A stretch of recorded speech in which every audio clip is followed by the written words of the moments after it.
Hey guys, I just wanted to showcase my first ever attempt at the Trial of Ancestors Auto Chess Tournament League mechanic. I was quite happy to have won on my first attempt. It was a bit strange at first because I kind of didn't know what to do, but honestly, once I tried it and got into it, it seemed very straightforward. So at first, all I was doing was just looking at the fight rewards and choosing fights based on that.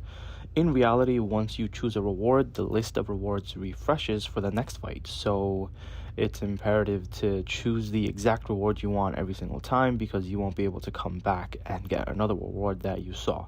Another thing I didn't realize is that the favor points also get refreshed, so it's important to choose exactly which favor points you want so that you can spend them accordingly and buy the units that you want. So for the tournament fights, I was mostly just learning as I went along, and I heard that your character was going to be participating in the fights, not just the unit pieces that you bought and positioned. So with that piece of information, I went in blind because I was pretty confident that my undercapped resistances willy-nilly Rambo unprofessional poisonous concoction character could get the job done just fine. I didn't know what I was doing, so I started placing my units semi-randomly. I did make sure to put my melee units up front and my ranged units behind them. I eventually started looking into what kind of units each tribe was selling, and I eventually learned that it's more important to save up and get expensive units than to just spam buy the smaller ones. Then I started looking at equipment that I could buy for my units and started buying and equipping as much of my units with equipment as possible. Whichever equipment seemed the best to me that would actually be useful in offense and defense, those are the units that those are the equipments that I would end up buying. Like for example, there's an equipment where if my unit kills another unit, it can like feast on its corpse or something and increase the respawn time for that unit. So stuff like that is pretty seems pretty useful to me. There's another equipment that gives your unit a frozen trail behind them, kind of like Arctic armor does, and it's obviously it's going to slow down other units, which also seems pretty useful. Once I determined which units I wanted to save up for, I would try to first run the fights, which gave me the specific favor points to buy that unit, and I gotta say the expensive units definitely make the fights better. It's 100% worth saving up for and buying. I also realized later that whichever positions you place the units on the board, there will be a totem on the battlefield in that location, and when that totem dies, that unit will no longer respawn. That goes both ways for you and the enemy. So if there's a particular unit that you really want to be present on the board, make sure to protect the totem where that unit was placed, and vice versa applies. If there's a unit that you really hate that the enemy has, make sure to prioritize destroying the totem where that unit spawns. And of course, you would know by checking the board. Everything is clear and transparent.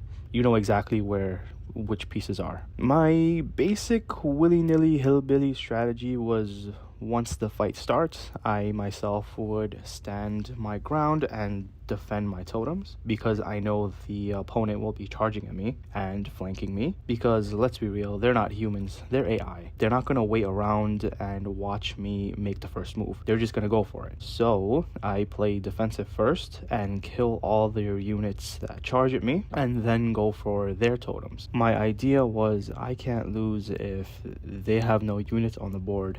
They can't get to my totems if they have no units on the board.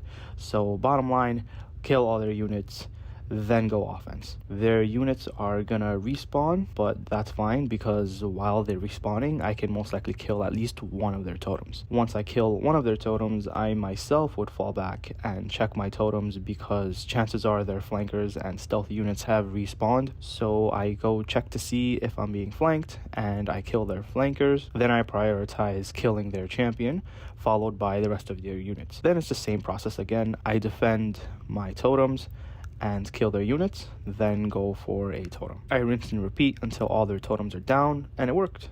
I won my first tournament on my first attempt. I did lose one battle because the last battle of the tournament is weird. Their totems have like special powers or something, and I had to kill it twice since the health bars reset. I still don't know how the mechanic behind that works, but because of that, I kind of lost most of my totems, and it didn't end up working out. But in the rematch fight, I went in and played even more defensive, and I took the victory there. And you only get one rematch fight, so make sure you don't lose more than once. Otherwise, you'd have to restart the whole tournament. One very important thing to note is to try your absolute best to not get hit while you're channeling an enemy totem, because if you do, you're basically a sitting duck for the next 5 years, and you can't move or cast or do anything except use your flasks. You're immobile and disarmed for like 5 to 10 seconds, and it's precious time lost, and it's these moments that can brick your entire tournament. My advice would be to channel cautiously and don't ever fully commit to killing a totem unless you know for sure there's no enemies that'll hit you, and it's better to channel for a little bit and then stop to kill or dodge than to stubbornly push through and keep channeling and hope to not get hit. Remember that channeling depletes the totem's life, and stopping your channeling doesn't really reset the totem's life. So yeah, move forward with that knowledge. So currently what you're seeing is the battle where I lost. I tried my best to kill their units and defend my totems, but I didn't realize their totems had 2 health bars. So while I was trying to kill their totems, their flankers had already respawned and were wiping out my totems, and I hadn't realized until it was too late. And since I was under the assumption that I would kill a totem before they could respawn and get to mine, I was just blindsided, and they were dumping all over my life. Throughout the battle, I was really struggling to keep my last remaining totems alive while trying my best to kill their units, but it just wasn't enough because their units would fully respawn before I could fully deplete the totem's 2nd health bar. And then when I was able to get back to attacking their totems, I had to repeatedly go through 2 health bars because it just kept resetting. With my lack of units and with their rejuvenating totems, in the end it just became impossible for me to come back, and I realized that I had to have been way more defensive in the beginning of the battle and try not so hard to go for their totems so recklessly.